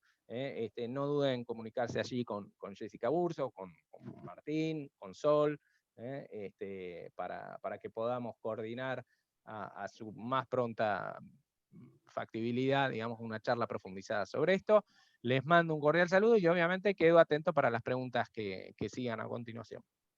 Excelente, Alejandro. Bueno, abrimos ahora el espacio para preguntas, tanto para Eduardo, para Florencia y para vos también. Ya tenemos un montón de preguntas, así que vamos a ir con Sol, vamos a resumirlo porque bueno, son muchísimas, así que vamos a tratar de seleccionar algunas. Sol, ¿querés comenzar con alguna pregunta? Dale, perfecto. Este es para Florencia. Miguel pregunta, pareciera que el volumen actual de las LELIQs puede ser una amenaza de aumento de la cantidad de dinero o de la tasa de interés en caso de que disminuya la vocación de renovarlas. ¿Los ves como una amenaza real o lejana? Perfecto, gracias. Bueno, muy interesante la pregunta, es medio compleja, así que la voy a desglosar de a poco. Para mí, sí, hoy en día los pasivos remunerados del CENTE son no solamente las LELIQs, sino también están los pases a 1 día y los pases a 7 días que se sumaron ahora hace un par de meses. En términos del PBI, están en niveles casi similares a lo que ha habido el 2018, antes de la situación que tuvimos en abril, ¿no? Esa corrida cambiaria, esa crisis de balance de pagos, en el marco también de la reversión de los capitales internacionales. Hoy en día la situación es distinta por varias razones. La primera, bueno, las LELIQ y los pases están en manos de entidades financieras, bancarias. En el 2018 estaban en manos gran parte del público que desarmadamente su posición en pesos. Era como si tuvieran bonos en pesos emitidos por el gobierno, pero emitidos por el central.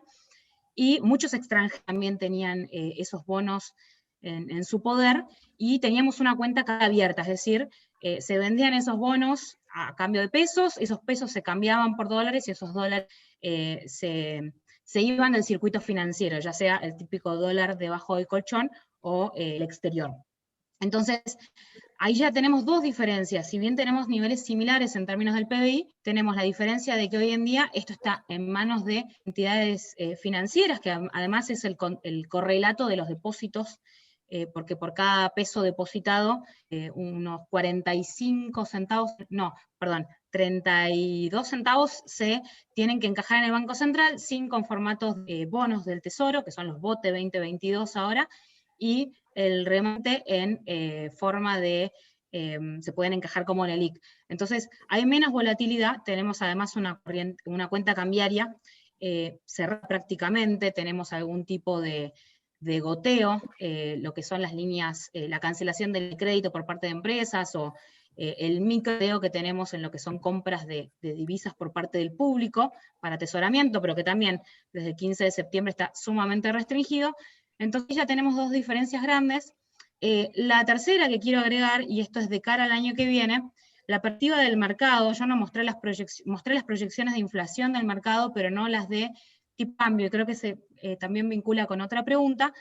La perspectiva del año que viene, tanto del mercado como desde Banco Galicia, es algún tipo de corrección cambiaria, ya sea con algún salto distinto, como fue en enero del 2014, o eventualmente con una aceleración de la dinámica. Todavía no tengo certezas, obviamente nadie las tiene, porque si no ya estaría acomodando las fichas en base a eso, pero nuestra perspectiva es que con el nivel de reserva hoy en día del Banco Central y las presiones que siguen sobre el mercado cambiario, lo vemos en la brecha, entonces el Banco Central tiene que convalidar algún tipo de salto. Eso haría que el poder del Banco Central, las reservas en pesos, sea más elevado. Es decir, que los pasivos remunerados queden más licuados en términos de las reservas que el Banco Central tiene. Ahora, riesgo hacia adelante siempre hay. Esto eventualmente puede llegar a transformarse en un problema. La hiperinflación de los 80 y principios de los 90 estaba asociado a pasivos remunerados del central que estaban en niveles de 20% del PBI, o sea, duplicando el monto actual, ¿no?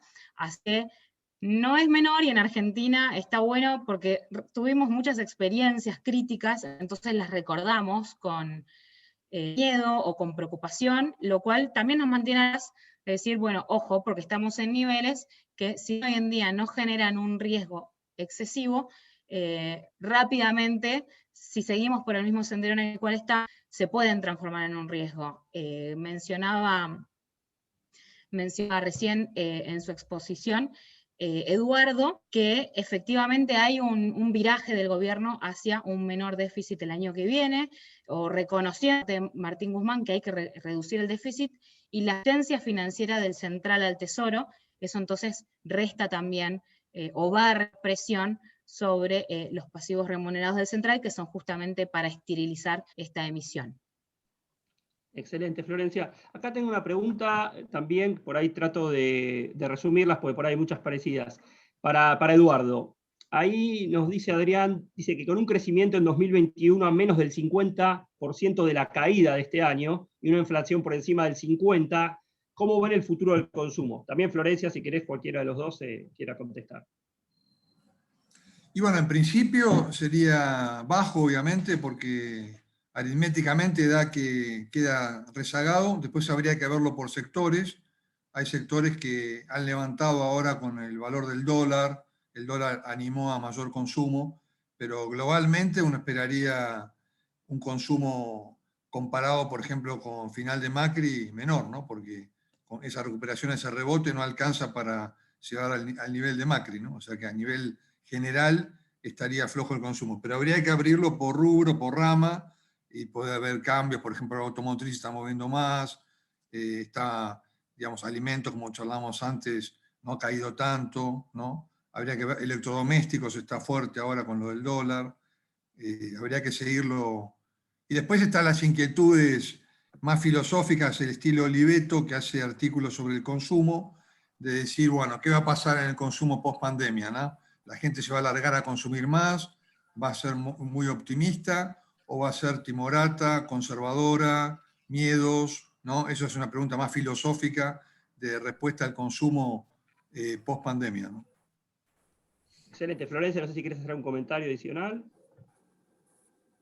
No, creo que estuvo completísimo, tal vez un legado en términos de lo que es construcción. Hoy en día se está viendo mucho acopio justo por este temor eventualmente a que los precios suban en línea no tanto con el oficial, sino eventualmente con el paralelo.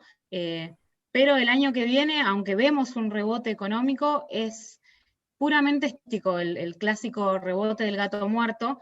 Después de haber caído este año más de 10% del PBI, nuestra proyección es una recuperación de menos del 4%, lo cual sí, en niveles comparando, todavía nos deja a Argentina, ¿no?, como país, sin poder recuperar los niveles pre-pandemia. Así que cualquier recuperación que se vea del consumo el año que viene va a ser más estadística y no tanto crecimiento genuino. Eduardo, Mónica pregunta, ¿cómo ves para 2021 la importación y la exportación? Bueno, exportación es P por Q, ¿no? O sea que nivel de precios por volumen. A nivel del campo, esperemos que sigan bien los precios de commodities. Si eso fuese así, va a haber más volumen por precio, asumiendo una cosecha que no tenga problemas de sequía, inundaciones, o sea que no haya dificultades climatológicas o de cambios en el entorno de otros países que compiten con Argentina. Después habría que ver por otros rubros. Servicios basados en el conocimiento, eso tiene fuerza, todo lo vinculado con software, eso es el tercer rubro de exportación, son 9.000 millones de dólares, puede seguir creciendo. Vaca muerta, que charlábamos antes, está medio floja, leía recién en el diario que Exxon se va a otro país, se va a Brasil, deja vaca muerta, eso está todavía por ver, a pesar del plan gas que quieren mover la actividad. Economías regionales podrían levantar algunas y generar más volumen. Si Brasil crece un poco, nos puede arrastrar automotriz y autopartes, y eso puede levantar un poquito de exportación de lo que se llama las MOI. O sea, la exportación es floja en Argentina, estamos en números menores a los de finales del kirchnerismo, que llegaron a 80.000 millones. o sea que no espero un gran boom de las exportaciones para el año que viene. Importaciones van a subir, la regla mnemotécnica es que por cada punto del producto que crece, más o menos se mueve 3% importación, o sea que si el producto crece 5 el año que viene, en principio debería la importación crecer en torno a 15, entonces ahí va a haber más actividad de importación, algo más de intermedios, algo más de bienes de capital, algo más de consumo, o sea que se va a mover un poco en números muy bajos, ¿no? O sea que el número de importación de Argentina respecto al PBI es muy bajo, pero va a haber un poco más de actividad y eso va a generar tensiones por prácticas de sustitución de importaciones, de frenar para no gastar dólares, o sea que va a generar un poco de dolor de cabeza al gobierno el tema de la suba de las importaciones. Perfecto. Tengo una para Alejandro López Tili. Dice Marcelo si podría explicar mejor cómo juegan los honorarios de los directores en el marco de la planificación fiscal. Sí, ahí básicamente lo que hay que tener en cuenta es que son dos sujetos diferentes, ¿no? Por un lado tenemos el ente jurídico y por el otro lado tenemos a la persona física. Entonces, la idea de la planificación fiscal en este aspecto es ver cómo podemos trasladar ganancias desde el ente jurídico a la persona física aprovechando las diferentes alícuotas que puedan estar grabadas unas y otras. De hecho, la sociedad está grabada fija al 30, la persona física del 9 al 30, la persona física tiene deducciones que se puede tomar que el ente jurídico no. Y lo más interesante del caso, que esto muchas veces pasa inadvertido, es el cierre de los ejercicios fiscales, porque, por ejemplo, la persona jurídica puede estar cerrando ejercicio fiscal el 30 de junio, ¿no? Y entonces todo lo que la persona física perciba como honorario a cuenta de directorio desde el 1 de julio al 31 de diciembre, en realidad no va a ser ganancia para esa persona, perdón, va a ser ganancia, pero no la del ejercicio siguiente. O sea, yo lo que tengo que hacer es, cuando cierre el ejercicio contable, ¿no? Y tengo un descalce, fíjense que el ente jurídico cierra su ejercicio contable, ¿no? Y a partir de que cierra el ejercicio contable, tiene sus 4 meses para la aprobación de los estados contables, del balance, etcétera. Y una vez que se hace la asamblea, ahí se aprueba efectivamente en la distribución del honorario como director, y esto a la persona física le ingresa en un ejercicio contable diferente a donde le entró al ejercicio contable de la sociedad. O sea, yo tengo dinero que el director fue retirando a cuenta de honorarios, la sociedad se lo deduce lo que le pagó al director en su propio ejercicio contable con fecha de cierre normal, y el director se lo deduce al ejercicio siguiente, con lo cual vamos a tener un desfasaje de 16 meses para la atribución de una ganancia. Pónganle contexto inflacionario a esto y es una cosa fenomenal, porque si los 100.000 pesos que yo cobré en enero termino pagando recién en abril, pero del año siguiente, digamos, nada, inflación mediante, puesto en términos de dólar, es muy poco lo que se termina pagando por parte del director por plata que ya disfrutó, ¿no?